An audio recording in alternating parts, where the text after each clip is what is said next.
സമാനതകളില്ലാത്ത പ്രളയസമാനമായ സാഹചര്യമാണ് തമിഴ്നാട്ടിലുള്ളത്. ബംഗാൾ ഉൾക്കടലിൽ രൂപം കൊണ്ട ഫേഞ്ചൽ ചുഴലിക്കാറ്റ് ചെന്നൈ നഗരത്തിലും പുതുച്ചേരിയിലും ദുരിതം വിതച്ച് കരതൊട്ടതോടെ പലയിടത്തും പ്രളയസമാനമായ സാഹചര്യമാണ്. വ്യാപക നാശനഷ്ടവും ഉണ്ടായിട്ടുണ്ട്. വൈദ്യുതാഘാതമേറ്റ് ചെന്നൈയിൽ 3 പേരും പുതുച്ചേരിയിൽ ഒരാളുമാണ് മരണപ്പെട്ടത്. മഹാബലിപുരത്തിനും കാരയ്ക്കലിനും ഇടയിൽ കരയിലേക്ക് പ്രവേശിച്ച കാറ്റ് മണിക്കൂറിൽ 90 കിലോമീറ്റർ വരെ വേഗത്തിൽ വീശുകയും ഒട്ടേറെ മരങ്ങൾ കടപുഴകുകയും ചെയ്തു.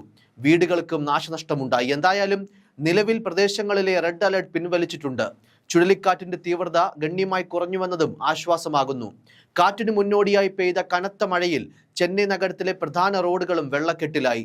മണിക്കൂറുകൾ മുൻപ് മാത്രമാണ് വിമാനത്താവളം പ്രവർത്തനം പുനരാരംഭിച്ചത്. വിമാനത്താവളത്തിലെ റൺവേയിൽ വെള്ളം കയറിയതാണ് തടസ്സമുണ്ടാക്കിയത്. ഞായറാഴ്ച പുലർച്ചെ വരെ വിമാന സർവീസുകൾ നിർത്തിവെച്ചിരുന്നുവെങ്കിലും പിന്നീട് പുനഃസ്ഥാപിക്കുകയായിരുന്നു. റെയിൽവേ ട്രാക്കുകളിൽ വെള്ളം കയറിയതിനെ തുടർന്ന് സബർബൻ തീവണ്ടി സർവീസുകൾ തടസ്സപ്പെട്ടു. ചില ദീർഘദൂര തീവണ്ടികൾ ചെന്നൈ സെൻട്രലിലെത്താതെ പെരുമ്പൂരിൽ നിന്ന് വഴിതിരിച്ചു വിടുകയാണ് ചെയ്തത്.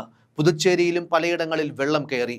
മുത്തിയാൽപേട്ട് ATMിൽ നിന്ന് പണമെടുക്കാൻ പോയ അതിഥി തൊഴിലാളി പൊട്ടിവീണ വൈദ്യുത കേബിളിൽ നിന്ന് വൈദ്യുതാഘാതമേറ്റാണ് മരണപ്പെട്ടത്. ചെന്നൈയിൽ വ്യാസർപാടി, പാരീസ് കോർണർ, വേളാച്ചേരി എന്നിവിടങ്ങളിലായിരുന്നു മറ്റ് 3 മരണങ്ങൾ. ചെന്നൈ നഗരത്തിൽ മിക്ക റോഡുകളിലും വാഹനങ്ങൾക്ക് പോകാൻ കഴിയാത്ത വിധം വെള്ളക്കെട്ടുണ്ട്.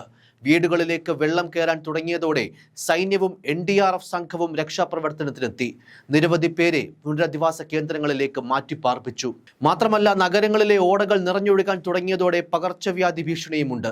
വെള്ളക്കെട്ടിനെ തുടർന്ന് ഒറ്റപ്പെട്ടു പോയവരെ പ്രത്യേക ബോട്ടുകൾ ഇറക്കിയാണ് NDRF സംഘം രക്ഷപ്പെടുത്തിയത്. വിവിധ ജില്ലകളിലെ സ്കൂളുകൾക്കും കോളേജുകൾക്കുമെല്ലാം അവധി പ്രഖ്യാപിച്ചിരിക്കുകയാണ്. 20 വിമാന സർവീസുകളാണ് നിലവിൽ നിർത്തിവെച്ചിരിക്കുന്നത്. ചുഴലിക്കാറ്റിന് ഇന്നോടുകൂടി ശക്തി കുറയുമെങ്കിലും തിങ്കളാഴ്ച വരെ മഴ തുടരുമെന്ന് കാലാവസ്ഥാ നിരീക്ഷണ കേന്ദ്രം അറിയിക്കുന്നു. അടുത്ത 48 മണിക്കൂർ കനത്ത മഴയുണ്ടായേക്കുമെന്നും കരുതിയിരിക്കണമെന്ന് മുഖ്യമന്ത്രി MK സ്റ്റാലിനും ജനങ്ങൾക്ക് മുന്നറിയിപ്പ് നൽകി. ഏതു ഗുരുതര സാഹചര്യത്തെയും നേരിടാൻ സർക്കാർ തയ്യാറാണെന്നും സ്റ്റാലിൻ മുന്നറിയിപ്പ് നൽകിയിരുന്നു. 8 ജില്ലകളിലെ വിദ്യാഭ്യാസ സ്ഥാപനങ്ങൾക്ക് അവധി നൽകി. IT കമ്പനി ജീവനക്കാർക്ക് വർക്ക് ഫ്രം ഹോം ഏർപ്പെടുത്തണമെന്നാണ് സർക്കാർ നിർദ്ദേശം. മഴ കനത്തതോടെ ചെന്നൈ, തിരുവള്ളൂർ, ചെങ്കൽപ്പേട്ട്, കാഞ്ചീപുരം, വില്ലുപുരം, കള്ളക്കുറിച്ചി, കടലൂർ ജില്ലകളിലാണ് റെഡ് അലർട്ട് പ്രഖ്യാപിച്ചിരുന്നത്. റാണിപേട്ട്, തിരുവണ്ണാമലൈ, വെല്ലൂർ, പെരുമ്പള്ളൂർ, അരിയല്ലൂർ, തഞ്ചാവൂർ, തിരുവാരൂർ, മയിലാടുതുറൈ, നാഗപട്ടണം, കാരയ്ക്കൽ എന്നീ ജില്ലകളിൽ ഓറഞ്ച് അലർട്ടും മുൻപേ പ്രഖ്യാപിച്ചിരുന്നു. തെക്കൻ ആന്ധ്രാപ്രദേശിലും മഴ ശക്തമാവുകയാണ്. തെക്കൻ ആന്ധ്രയുടെ തീരമേഖലയിലും റായലസീമ മേഖലയിലുമാണ് മഴ ശക്തമാകുന്നത്.